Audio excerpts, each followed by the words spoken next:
Jesus' life does conform to the hero pattern. It's a hero pattern with so many incidents. Raglan gave a score. He took actually the Oedipus story of all things as the basic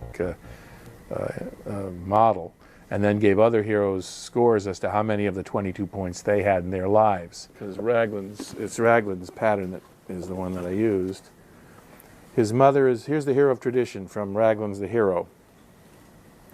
I'm getting this from the Study of Folklore, an early book that I edited. His mother is a royal virgin. His father is a king, often a near relative of his mother, but 4, the circumstances of his conception are unusual.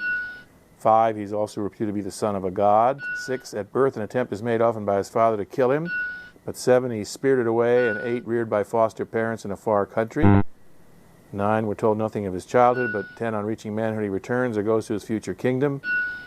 11, after a victory over a king or a giant or a dragon, he marries a princess. 12, 13 becomes king. 14, reigns uneventfully, but 15 prescribes laws. 16, later he loses favor with his subjects. 17, is driven from the throne of the city. 18, he meets with a mysterious death. 19, often at the top of a hill. 20, his children, if any, do not succeed him. 21, his body is not buried, but nevertheless, 22, he has 1 or more holy sepulchres. So, Oedipus gets 22 points out of the 22, Theseus gets 20, Romulus 17, Hercules 17, Perseus 16, etc. I don't remember off the top how many Jesus got, but it was high. You were just an illustration. You were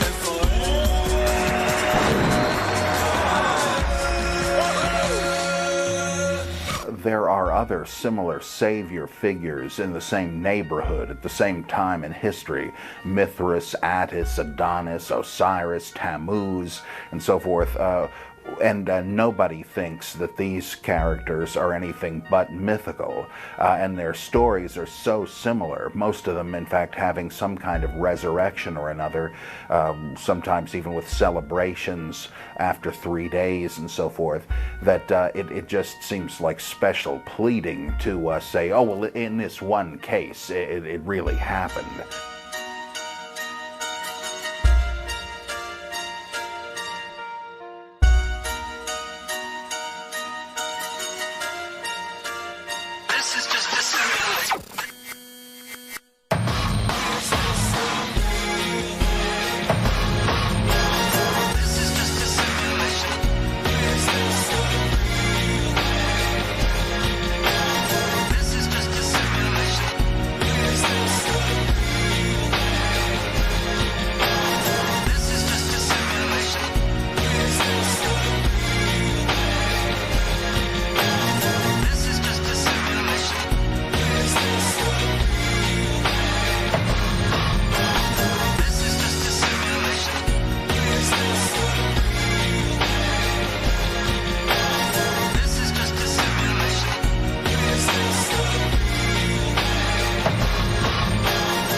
The early church fathers understood this was a problem because they were already getting the same objections from pagans. They said, what you say about Jesus, we've been saying about the Dionysus and Hercules all the time, what's the big deal? And they didn't believe in them either anymore. And so the Christian apologists, the defenders of the faith, would say, well, yeah, but this one is true.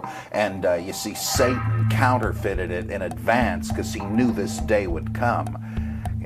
Boy, I tell you, that tells you two things right there, that even they didn't deny that these other Jesus-like characters were before Jesus, or they never would have resorted to something like that. Satan knew it would happen and counterfeited it in advance.